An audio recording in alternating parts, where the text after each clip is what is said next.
has gone through all of the darshans this week has been this idea that Kṛṣṇa consciousness means direct consciousness of God.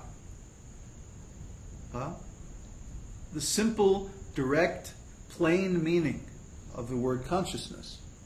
Not some involved, indirect, symbolic meaning. Like thinking about something. Like on our website, we have this logo with the triangle and the 3 circles on the top, you know? Yeah, everybody on the YouTube especially likes to speculate about this because we don't explain it, you see? We don't explain it because we want people to see what they can see in it. We don't explain it. Instead, we let them explain it, and that tells us who they are. It's a test. So we get all kinds of weird comments like, oh, this is the Illuminati. They must be, these guys must be evil, you know. Oh, it's a cult. Yeah, oh boy, just see, you know, the eye on the pyramid and blah, blah, blah. That's not what it means at all. There's no eye in the pyramid. There are 3 circles and 1 triangle. Yeah, so where are they getting the eye and the pyramid and all that? No. They're speculating by what they know about certain symbols. So by association, they're simply saying, oh, well, that triangle looks like that pyramid, and that circle looks kind of like the eye, you know? That's not really what it means at all. It's not what I had in mind when I was designing that logo at all. If you can really dig through our website at some of our old posts and find explanations of what we think that symbol means. The inner circle of Christ, the home has an explanation. Yeah. You know, you're going to have to speak up if you want this to get on the soundtrack. On the website, innercircleofchrist.com, there's also an explanation of that symbol. Well, you had to give the secret away, huh? Yeah. Why? Now nobody can speculate anymore. It's no fun.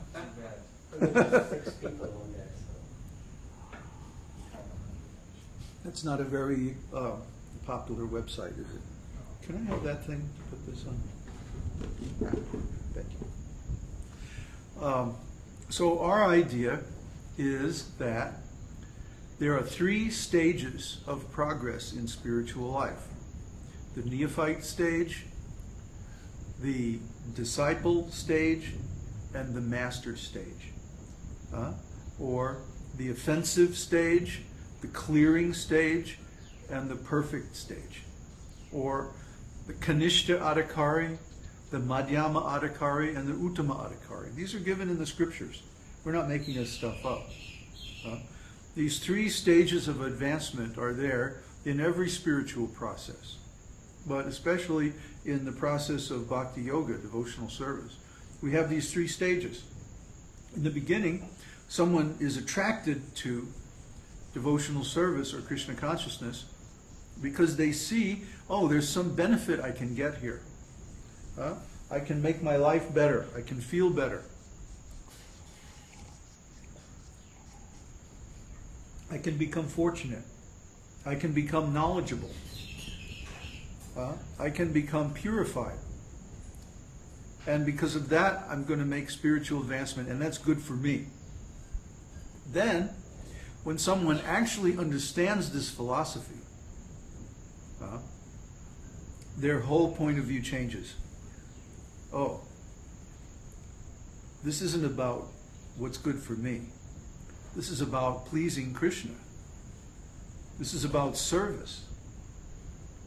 Sincere service means that I don't think about the benefit to myself. I think about the benefit that I'm offering to the Lord. That's Kṛṣṇa consciousness. Self-consciousness is not Kṛṣṇa consciousness. Although in the beginning, we have to be conscious of ourself and our own benefit to even approach Kṛṣṇa consciousness, because Kṛṣṇa consciousness is the highest benefit in human life. But that's not how you get Kṛṣṇa consciousness. If you're thinking about yourself all the time and what can I get out of this, then that's me consciousness. So Kṛṣṇa consciousness means not thinking about myself and my benefit, but thinking about what I can offer to Kṛṣṇa that will please him.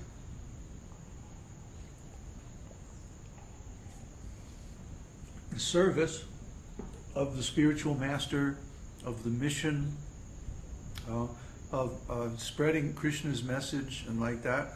And this is the actual focus of Kṛṣṇa consciousness, being conscious of Kṛṣṇa. And then, after a long time of serving Kṛṣṇa, directly or indirectly, whether through the agency of the disciplic lineage and the guru, or directly by means of conscious contemplation, inner meditation on the Lord, then one comes to the gateless gate, the door to the divine, which is in the heart. And by knocking on this door, Hare Kṛṣna, knock, knock, knock. Eventually Kṛṣna will come out. We can't go in because that's Kṛṣna's place. But he can come out and meet us and invite us back to home. And at that time we enter the highest circle, the most inner circle, the esoteric circle, or the status of a perfect devotee. Uttama Adhikari.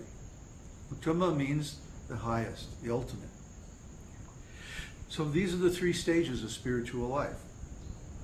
Or we can call them the exoteric circle, the level of external religion, where someone executes external pious activities and religious rituals and different processes that involve engaging the material senses and mind and so forth. Then there's the mesoteric circle, when one actually becomes a disciple and is initiated into the mystery of spiritual life, which means we begin to develop direct consciousness of the Lord.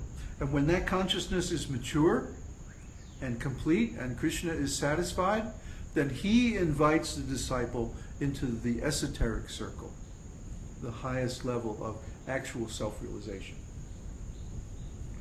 That's the meaning of our symbol. And the triangle is the human race. On the bottom, it's very wide. Many, many people are there. And at the top, it's very narrow. Only a few people can be there.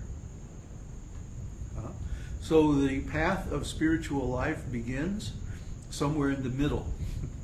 As one is becoming more intelligent, more advanced in knowledge, then he starts to realize, wait a minute, if God is real, then there has to be both a process to reach him, and there has to be some trace. There has to be some record of God. There has to be some message from God. If God is real, he's not just going to be off somewhere in some transcendental reality.